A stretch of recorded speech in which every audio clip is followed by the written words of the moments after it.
don't think the intention ever was for Brian to be the vocalist, though it was an obvious choice while Tony always did the rapping. It happened so fast, you know, because obviously with our manager, Tom Watkins, he was like big time in the industry and everyone was sort of scared of him, so I think this is why it went so fast, you know what I mean? You're in this bubble, aren't you? And it's I don't know, it's quite weird really, because well, yeah. But after a while you see things and you think, hold on, that don't add up and that don't add up. Luckily Brian was never abused, but there was a price on his head. And I was getting married to him, and the people that had the price on his head, they wanted him in that circle. And they thought I'd tell him what I knew. So they took me out of the picture for a long while, put me somewhere that I shouldn't be, and I had to sign my house and everything over to him. Yeah. Because I know Brian speaks out even now a lot. And people call him crazy and utter, he's not. Yeah. He's really not, and I've got a lot of love in my heart for Brian, always will. And all he's trying to do is the right thing. And he gets threatened and abused by people. Do you think that's because of what he's seen with you? No, it's because he's trying to do the right thing and out these people that have hurt people close to us, myself included. And luckily they never got to Brian. But he did lose his job when he was 17 because of it. That's what they do though, discredit you. You hear people like Ed Sheeran, some of his lyrics, talking about smoking spliffs and, you know, it's almost like you can get away with saying it, which to me, that ain't a good role model, to be honest with you. You know, I love Ed Sheeran, I think he's an amazing songwriter and performer, but, you know, it seems like the media pick and choose who they want to who they want to praise for it and who they want to bully for it. Yeah. Everyone was just trying to get hold of the audio so they can play people this extraordinary interview. Because I've done pills myself, you know what I mean? I used to do dubs. I've done 12 one night, you know what I mean? Loads of them, I've been off it. I would certainly regard any comments of that sort as wholly wrong. Brian Harvey said the drug was safe. Basically he was saying, I love the drug that kills your kids. It near enough completely ruined his life, you know? Why don't you just please leave him alone? As far as I could see, the nation hated me. All of Brian's friends, one by one, was stabbing him in the back, and that was the final cut. The media turned on me, my own band turned on me, the management turned on me, and I might as well have been the bloke that sold that girl the pill that killed her. And, you know, it's, you know, Ed Sheeran's got millions of young fans from the age of, God knows, 11 probably upwards, and, you know, he's talking about smoking joints and, you know, he gets praised for it. But this was all a setup anyway, because it was all planned. You know, from when Brian said it, the next day there's a girl, Leah Betts, with all treatment, you think, that's a bit of a coincidence, isn't it? Luckily Brian was never abused, but there was a price on his head. And I was getting married to him, and the people that had the price on his head, they wanted him in that circle. And they thought I'd tell him what I knew. So they took me out of the picture for a long while, put me somewhere that I shouldn't be, and I had to sign my house and everything over to him. Yeah. Because I know Brian speaks out even now a lot. And people call him crazy and utter, he's not. Yeah. He's really not, and I've got a lot of love in my heart for Brian, always will. And all he's trying to do is the right thing. And he gets threatened and abused by people. Do you think that's because of what he's seen with you? No, it's because he's trying to do the right thing and out these people that have hurt people close to us, myself included. And luckily they never got to Brian. But he did lose his job when he was 17 because of it. That's what they do though, discredit you. Says that one day and then the next day they got pictures of this girl. You know, so it was a setup, you know what I mean? Brian was picked at. Obviously he shouldn't have said what he said, but obviously he was targeted, and everybody knows in the industry, Brian, they love to interview him or get him on these TV shows because they know he's gonna say something or do something. Back then, Anthony Simon was a young cub reporter in his very first job at IRN. The enthusiastic journo was hoping to get an interview with the group. I rang Brian Harvey's management company and asked if I could get an interview with any member of E17. Probably Tony Mortimer, because he was seen to be the chief of the band. They said, come down to the Top of the Pop studios and backstage we might be able to sort something out with you. A couple of hours later, and Anthony was sat backstage hoping he might just get a few minutes chat to Tony. As the band came off stage, Brian was asked if he could spare 5 minutes to do the interview. I thought, you know, why can't one of the others go and do it? No, Brian, I want you to do it. Go and do it on your own. OK, so about 10 days before, the band's songwriter, Tony Mortimer, did an interview with The Guardian gig guide in which he made some throwaway remarks about ecstasy. The press at large didn't pick up on these comments, though Brian heard every word he said. Oh dear. Now, I really wanted to speak to Tony Mortimer because he's the one who'd made comments about drugs in a previous interview. But as it turned out, I was told I was going to get Brian Harvey. Didn't have any say in the matter, so I accepted it. And I went in, sat down, normal as anything, you know, done this a million times before. What do you think of Tony's comments about saying that ecstasy was a better drug than alcohol? Do you agree with that? Right. I'm going to fall into one here now. And then he came out with the sort of words that no one could really quite believe, and I couldn't believe it at the time, that's for sure.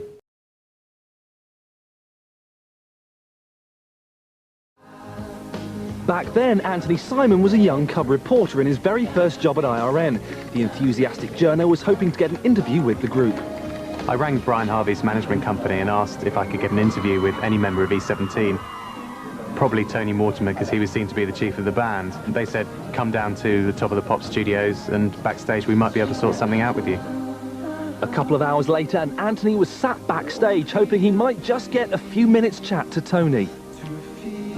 As the band came off stage, Brian was asked if he could spare 5 minutes to do the interview. I thought, you know, why can't one of the others go and do it? No, Brian, I want you to do it. Go and do it on your own. OK, so about 10 days before, the band's songwriter, Tony Mortimer, did an interview with The Guardian gig guide in which he made some throwaway remarks about ecstasy. The press at large didn't pick up on these comments, though Brian heard every word he said. Oh dear. Now, I really wanted to speak to Tony Mortimer because he's the one who'd made comments about drugs in a previous interview. But as it turned out, I was told I was going to get Brian Harvey. Didn't have any say in the matter, so I accepted it. And I went in, sat down, normal as anything, you know, done this a million times before. What do you think of Tony's comments about saying that ecstasy was a better drug than alcohol? Do you agree with that? Right. I'm going to fall into one here now. And then he came out with the sort of words that no one could really quite believe, and I couldn't believe it at the time, that's for sure. So I said, right, what's the problem? And I picked up the TV remote and clicked the TV on at the same time and went to talk to her. And John Major came on the TV, the second the TV came on, and I swear to God, he said my name the second the picture came on, and I was like... Can I ask my honourable friend what his reaction is to the comments today from Brian Harvey of E17, who says that ecstasy makes people feel better and that he takes up to 12 tablets a day? Drug taking, whatever drug it may be, tends to lead on to hard drugs, and we've seen often enough the tragedy that occurs. And I listened to what he said, and I looked at these two people, and I said, what's going on? I don't think we had any concept of the furor. But I said, get out. And I listened to what he said.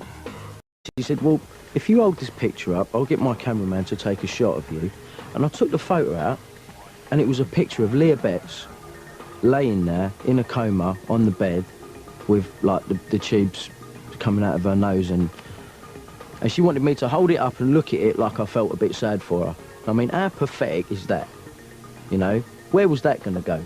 So I took the photo, threw it at her, took the geezer's camera, and said, get out of my house, now, get out. And he was like, yeah, but I said, get out, and I pushed him, get out, took the geezer's camera, get out. And I threw his camera out in the grass, and I closed the door, and I sat on my stairs, and I put my head in my hands, and I was like, what is going on? As Brian's ecstasy interview aired on Thursday's radio news bulletins, Fleet Street hacks seized the story and sharpened their knives in preparation for a field day in Friday's papers. I got into work and I couldn't believe it. The place had just gone crazy. The newsroom was taking calls from all over the place, from the tabloids, not just the tabloids, the broadsheets, from politicians, from the BBC, our big rivals. Everyone wanted a part of the story. Newspaper editors, newspaper news editors would have just said, right, you know, he's an idiot, he's a Burt, let's just crucify him. The comments from the group's frontman will be taken on board by East 17's millions of teenage fans. Brian Harvey has said ecstasy is safe and boasted about taking as many as 12 tablets in one night. Within hours, E17 were dropped from forthcoming TV appearances and 14 radio stations banned their records. Radio stations across the country have banned East 17's music. These are just the rantings of a not particularly intelligent young man. I deplore Brian Harvey, East 17, for his comments Seems to me the ecstasy drug has already taken effect on his brain. A part of me, I'll be honest, was like, hey, I'm on telly. That ain't so bad, it's only about a pill. But it was everyone else's comments about, oh, you know, other people have died and this and that, that made me feel like, oh, you shouldn't have said that. All the campaigning that's been going on by voluntary bodies and others can now be jeopardised by the fact that he's come out with these stupid remarks. Everyone was just feeding off each other. As soon as there was a moral panic, everyone had to leap in, especially because it was an election year and the Tories desperately wanted to hold on to their seats. They were just running with it. There was no time for reflection. The story moved so quickly. I spoke to a 12-year-old schoolgirl in my constituency, and she said that she would be taking down the posters of East 17.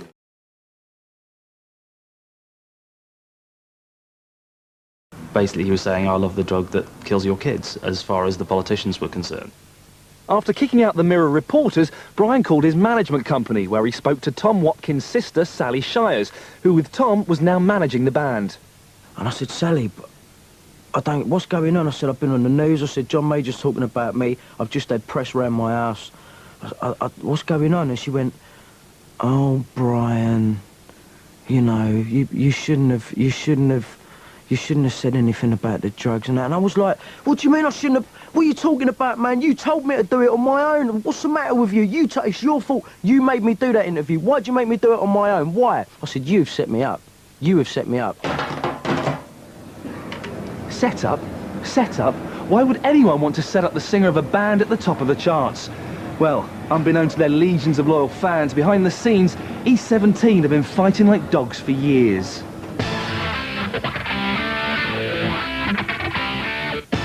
The band's problems really began way back in 1994, with rows over money.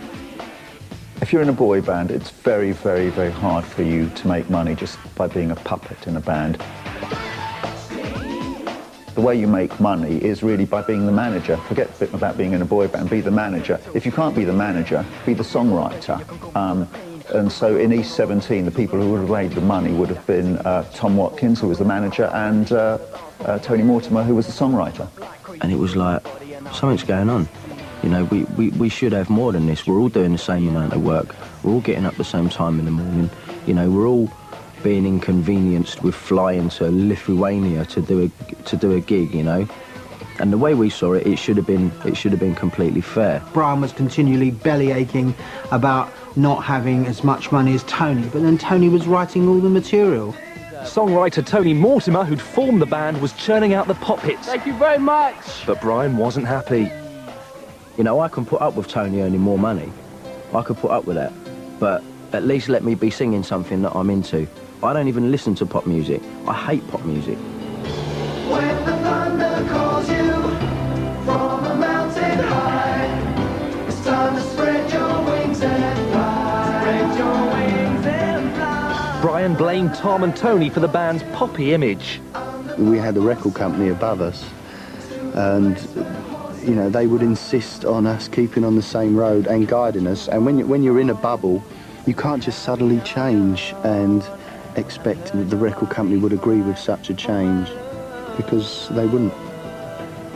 I felt sorry for Brian because, like, obviously he had to sing a lot of the songs. I think more people was like, oh, you know what I mean, sweet little thing. But the songs he really wanted to be doing was R&B, you know, with all the licks going on. By now, resentful over the money situation and unhappy with his image, Brian, who fancied himself as an R&B bad boy, started to really become one. He was just a complete pain in the arse.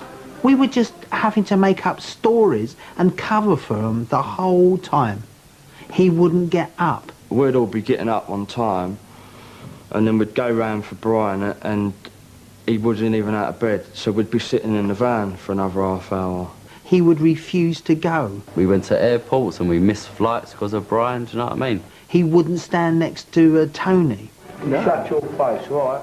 His attitude had changed to, and I quote, I am this band, without me this band is nothing. He wouldn't do this. He wanted that. He wanted to be on a box. He wanted to be taller. He wanted the best outfits. It was unreal.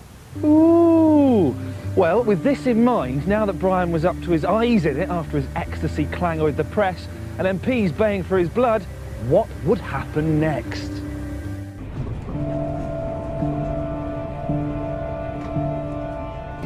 I didn't meet Darren, but I'm on my way to see another man who's been talking to XRO and says he suffered abuse over many years. We're calling him David. I became just nothing. I became abused. I became just cheap. Cheap. Sex is cheap, like just slagging me off, just like selling me to the highest bidder. I was more vulnerable then than I was today because I couldn't read properly or write. David started making claims about VIP paedophile abuse in 1990. He'd met Chris Fay at a support group, and he says he was encouraged to name names. I don't know how Chris got me into saying names. It was done over a period of weeks, you know. It was like done as a joke, suggestion to start with, but that suggestion became reality. David told me he'd described a distinctive birthmark on one of his abusers. I scribed a birthmark and a first name and scribed the person, and they said the surname and everything, and says that can only be him. Why should I doubt them? The man who ended up being named was Leon Britton. One of the people you told to the police was Leon Britton. That's the name of the day. Yeah. He'd been abusing you at parties in London. And there were other senior MPs as well. There's an MP called. There's a Civil Fullsmith, yeah. Yeah. Raymond runs a few pubs for him, but who I lived with and everything, and we've done a few pubs for him, like. Yes, getting back, I want to get back to Leon Britton because I know from what the information Settle came to me for, there's one surefire way of identifying Leon Britton above anything else. Do you want to tell James what that is? His birthmark. His birthmark. And where was his birthmark? On his I don't want to stand up because I got a shot. Just sort of on the thigh, just on the thigh. And then when they did the panorama thing, they chose the names and everything. Yeah. And the voice, I didn't know until they'd done what noise or voiceover or whatever you know what they were going to do. I bet you said a completely different thing to what they dubbed over your voice. Quite a bit of it was different. Well, some of it, they only changed a little bit, you know, like, they didn't put the whole thing there to start with, but they changed a little bit of it, if you know what I mean. Yeah. It was changed, like, I'd say that maybe they might have took some bits from different bits, but if it hadn't been an actor's voice dubbing over type thing, Yeah. you know what I mean, they could have changed what I said. Yeah. But all I was saying is, all I did was panorama. I'll be honest, all I said to panorama is how I was feeling that being used. I told them all what happened with Bill and everything. Yeah. I couldn't trust anybody. Yeah. Which I couldn't at that time. No, I can understand that. And I also said that, I also said Brian Harvey is also in the same boat. But I don't even know if I can trust Brian or he can trust me, because this is what Bill and Chris and everybody's done. This at the moment is historic. At the moment, your behaviour is present. Listen, don't give me that shit about my behaviour. What's that? Deal with that, and then we can help with this. What's going on in the past? At the moment, my concern. Well, I'm getting nicked, everyone. Yeah, I'm getting nicked, everyone, and these people are threatening to break into my house. Yeah. But I want to talk to you. I'll tell you what. You break in my house, that fucking noose goes round my neck. Do you want me to put it on that? Do you want me to put it on that? I'll fucking put it on with you now. No. Do not go near that. Do not go near that, okay? Look down at your chest. That red dot is from my taser. And that is 50,000 volts capable of being delivered through your body. But we don't want to do that, okay? We're here to help you. We are just here to help you. Now work with us. You push them together like that. So where are you taking him?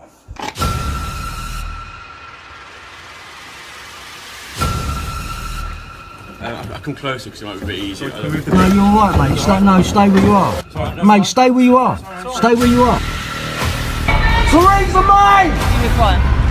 Teresa! I want to talk to you!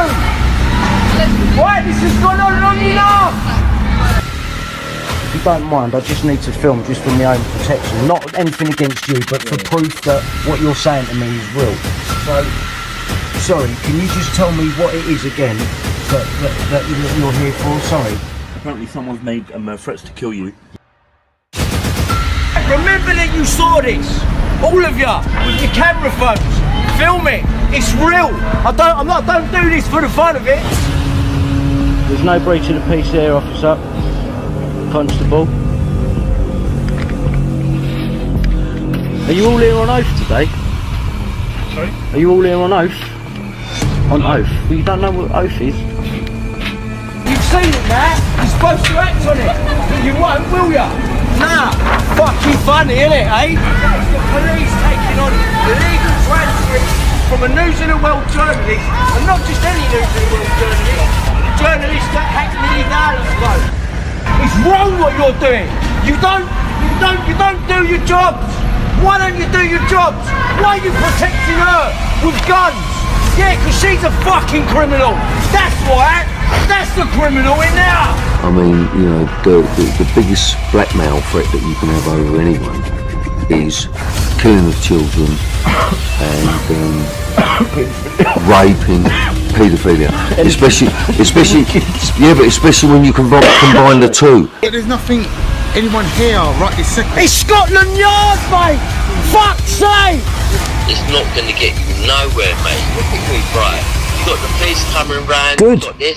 Brian, you're going to end up getting fucking killed, bro. No, get out my way, man. Get out my way. Get out my fucking way. I've had enough of this shit. Right, are you going to get the commissioner or not? Because now you've called the fucking police on me, and you're the ones that are acting illegally, mate. You're the ones that are acting illegal. Illegal! Illegal! But what I'm saying, this is why I rang you, bro, because I know everything you're saying is true. I know you know. Because Savile, the person you've just said, is good. They're good friends with Savile as well. Tom Watkins? Yeah. What, really? Of course it would be, wouldn't they? Members of the Special Branch and Security Service had sat in on interviews with you along with the Metropolitan Police. At certain times, not everything. At certain times, only certain times. And it was because of the sensitivity of the... Yeah, I mean, we came to the interviews like around loyalty or something, because I went to a ship, a big Royal Navy aeroplane carrier. Yeah. And when I was a young thing, I was taken there. Don't go there. I won't go there. No. But what I meant is the sensitive the information. So your prominent MPs, But prominent information businessmen. like that and stuff. So it's different. I think we better leave the helicopter pilot out of this. No, fine. I think I know who you mean. Actually, no, leave it. We'll go again in a minute when he's sat down and he's ready. Alright? Now, listen to me. This man, he's not going to get you into trouble. I'm not going to get you into trouble. There's things because, hang on. Because some of this that we're getting on this visit may come out later on, when it's all over. So at least we've got it. I'll give you the loosen one. Alright, bro? Andy, do what you got to do. Andy, leave him alone. This is coming. No, leave him alone. Leave him alone. We're normal people. Mick, leave him alone. Alright? You talk to this man, all you got to do, bruv, is tell the truth. Look at me, look in my eyes. You trust me, alright? You trust me? I trust you. You wouldn't have votes. Okay. Do what you got to do. I'll do what I've got to do. You do what you got to do. You see? Oh, they'll bang us up in the same fucking cell. Alright? We'll get on well together. Don't worry about it. Just jump back. So you have been at parties where Sidney Cook was with Jimmy Savile and Prince Andrew was there.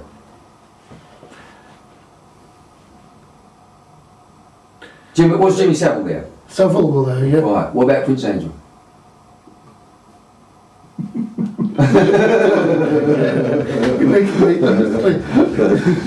Go. Hang on. Might have been. Well, Andy, you're doing well, bruv. Trust me, you're doing stop. well. Listen, Andy, when you go through a turnstile, then and it goes to go through turnstile like this, where garages, are over there with all cars in, you know, Queen's cars. That's the Royal carriages. Mews, mate. And then The Royal Mews. And then there's like annexes there where staff live in, you know, like with little bedrooms and stuff like that. And there's a great big massive room where they all mix. The servants' quarters. Yeah, and that's where the party was. Right. Who's there? Cameras off. Who's there? Don't fully know every name. Give me some. Come on, light me up. Jimmy Savile, was he there? He was there, yeah. Savile was there. Leon Britton. Leon Britton was there. Maxwell was there. Robert Maxwell? Yeah, from him who jumped off boat. Did that Maxwell get me? Yeah, Robert Maxwell. He was there. Mm. And how many kids were there? Not that many kids. It was like there were only about 4 girls and there were about 5 or 6 lads. How old, Andrew? About 12. I spoke to a 12-year-old schoolgirl in my constituency, and she said that she would be taking down the posters of East 17. Kids alone, leave them kids alone. You better leave them kids alone. Oi, nuns. You better leave them kids alone. Leave them kids alone. You better leave them kids alone. Oi, nuns. You better leave them kids alone. Leave them kids alone. You better leave them kids alone.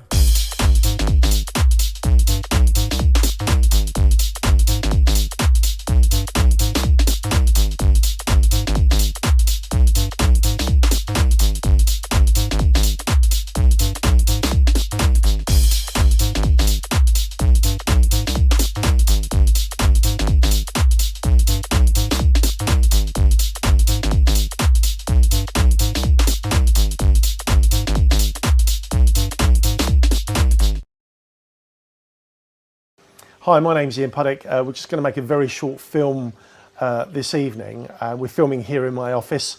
Anyone that knows me knows what I do for a living. I have 2 jobs. I'm very, very lucky.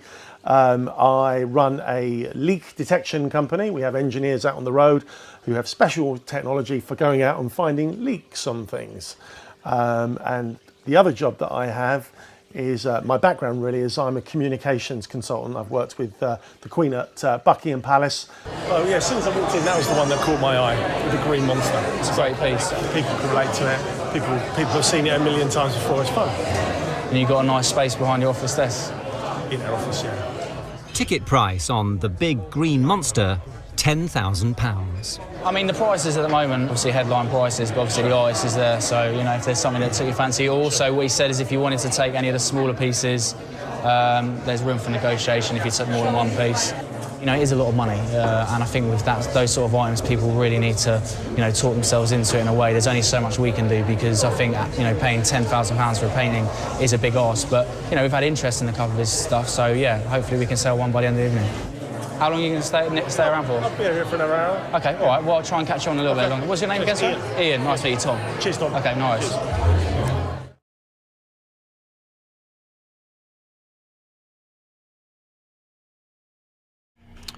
This woman, and as you can see, her name is Emma Sweeting, and she works for the NCA, National Crime Agency. All right, and her name's Sweeting. Is this woman related to the arresting officer? If you carry on like this, we're going to have to take the doors off and come and get you, because you make us concerned for your safety. No, you're making me concerned. Look what you're doing to me. Please take a look around at you, mate. The way you're behaving now, you're making us concerned for your own safety. Because if she is, this woman has just received an OBE in this year's honorary list. Order of the British Empire. OBE. Where does that come from? The Queen. Who worked for the Queen? The other job that I have is, my background really is I'm a communications consultant. I've worked with the Queen at Buckingham Palace. Ian Puddick. Shall I say that again? Ian Puddick. And then, if that wasn't bad enough, and this is when I refer to me screenshotting everything, right? because I'm going to show you this. I need to show you this. You need to see this. Emma Sweeting, National Crime Agency. Now look at that. Now please just look at that. At Kerry Louise Gin from Ian Puddick. Sort of, the police officers that come to my gin bar are also from the NCA.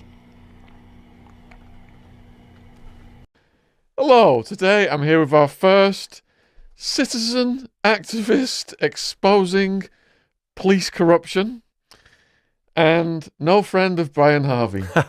His name is Ian Puddick. Brian who?